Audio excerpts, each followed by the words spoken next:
So let's dive into this case from France. The Pelicot trial. Everyone's been talking about it, and you shared some articles with me. And honestly, it's really shocking. The details. I mean, it's not just some local French legal thing. It's like this whole debate about sexual violence and consent and how manipulation plays into it all. And what I find so fascinating is that the main guy, Dominique Pelicot, he admits to what he did, but the other men involved are saying they had no idea what was going on. It's like this moral and legal gray area. And I think we need to unpack it really carefully. Yeah, you're absolutely right. It is Yeah. that tension between Dominique Pelicot's very clear guilt and the claims of ignorance from everyone else is what makes this case so fascinating and so disturbing. So let's start with the basics for our listener. What exactly happened, and what is Dominique Pelicot admitting to? Well, the accusations against him are truly horrifying. He's accused of drugging his wife, Gisele Pelicot, for years and then orchestrating her rape by numerous men. We're talking about a period of almost a decade. And the sheer number of men allegedly involved, over 50, just amplifies the monstrous nature of the crime. It's just awful to think that this could happen to someone for so long. And what makes this case so unusual is that Dominique Pelicot isn't denying any of it, right? Exactly. In most rape trials, the accused vehemently denies the accusations. But in this case, Dominique Pelicot has confessed to the crimes, which kind of throws a wrench in the usual legal proceedings. The prosecutor is seeking the maximum sentence, 20 years. But even he has said that this feels like too much and too little at the same time, given what happened. That statement from the prosecutor is really something, isn't it? It's like, how do you even quantify the harm that's been done in a situation like this? It almost feels like the legal system is struggling to catch up with the moral implications of a case like this. Absolutely. Right. And that's where the involvement of the other men makes things even more complex. Because if Dominique Pelicot is the mastermind, what about the people who carried out his plan? How does the law handle that? Right, because from what I read in the articles, it sounds like most of them are saying they didn't realize they were raping Gisele. Some are saying they didn't intend to. Others are putting all the blame on Dominique, saying he manipulated them. But there's video evidence. How can they say they didn't know? That's the heart of the issue, the legal and ethical dilemma. Can manipulation really negate responsibility? Does being influenced by someone else even to this degree mean you're not accountable for your actions? And then there's the question of consent. If someone is drugged, can they really consent to anything? These aren't new questions. Legal systems around the world have struggled with this forever. But this case really puts a spotlight on these issues. I can see why so many people feel so strongly about this case. It touches on some very basic fears. What if someone we trust is manipulating us? How much control do we really have over our choices? And where does the law step in to protect us when things aren't so clear? You're right.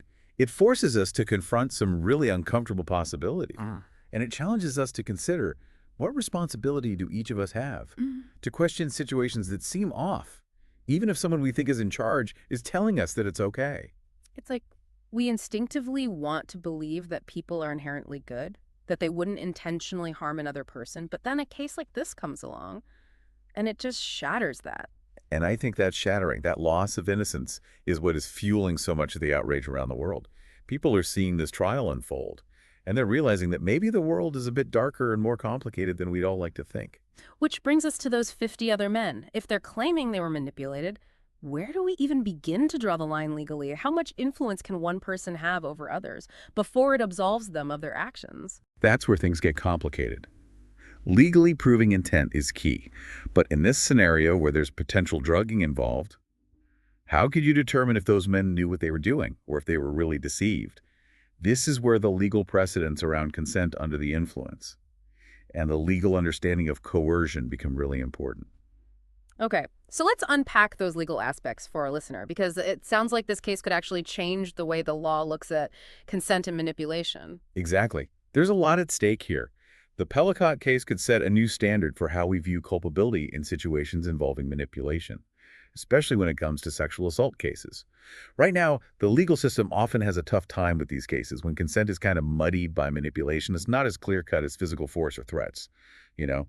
But this trial could force a change. It could push the courts to acknowledge that even if there wasn't, like, overt violence, someone can still be a victim, and the people who took advantage can still be held responsible. So this could have a ripple effect that goes way beyond just this one case.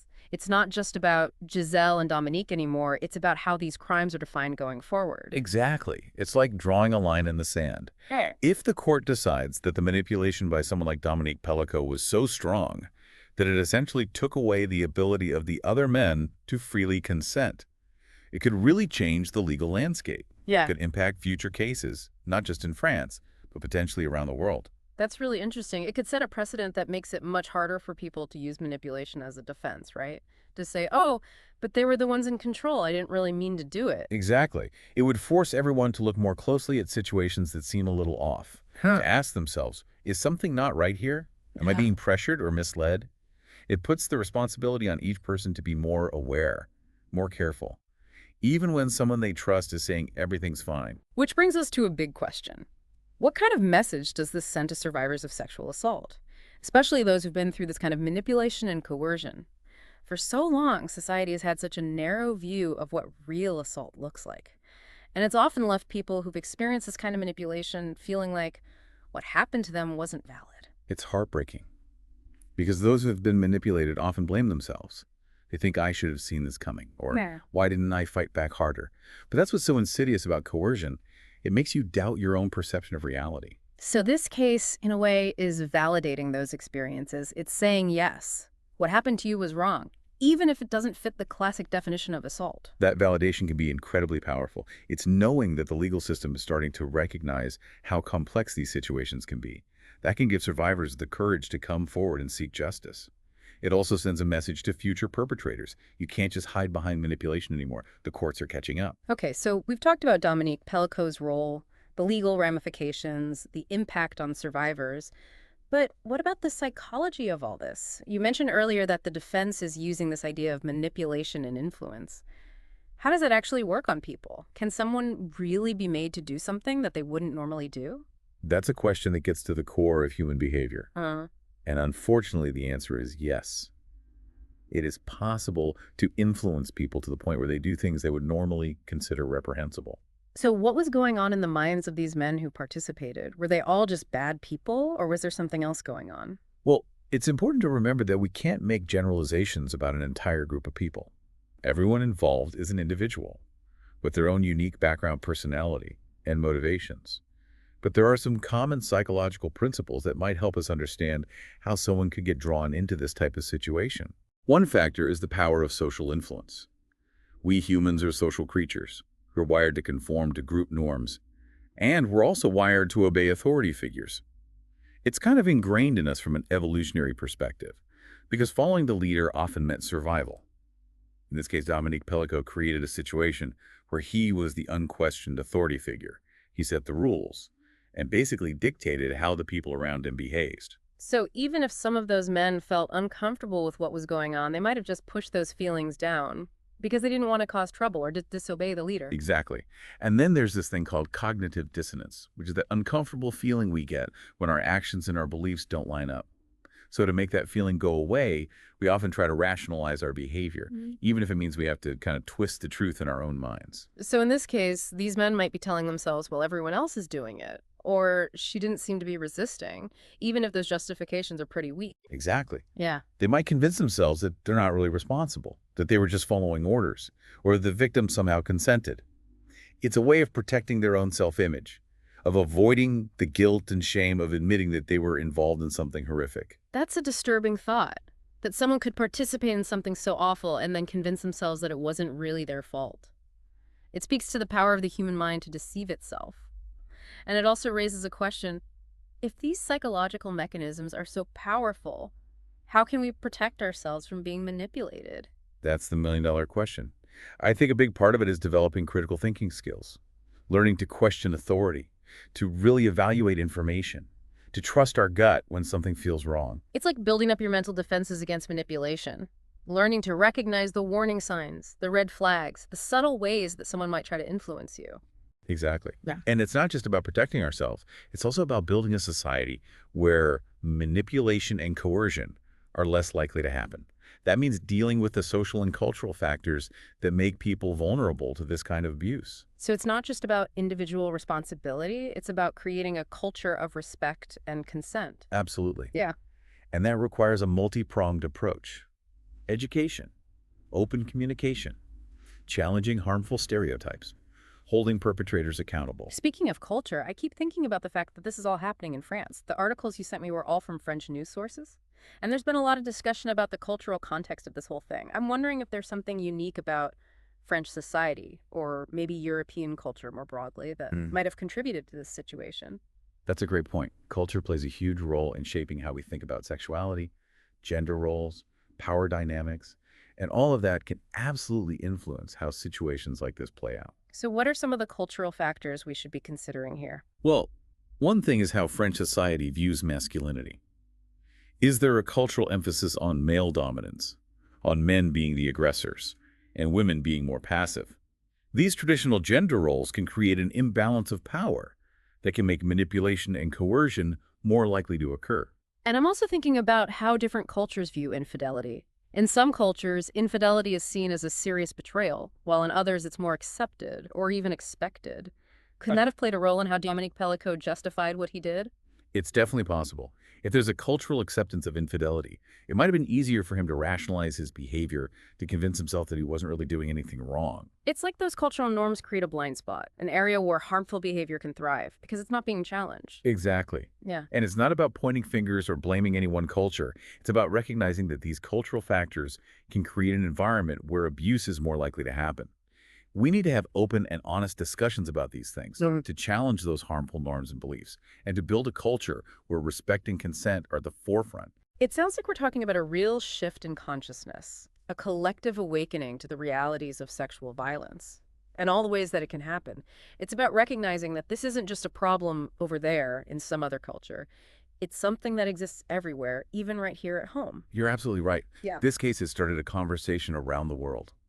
And that's a really powerful thing. It's an opportunity to challenge our own assumptions, to examine our own blind spots, and to commit to creating a world where this type of abuse isn't tolerated anymore. I think what's so interesting about this whole case is that it forces us to look at some uncomfortable truths, not just about the people who were directly involved, but about ourselves and the societies we live in. Absolutely. It's like holding up a mirror.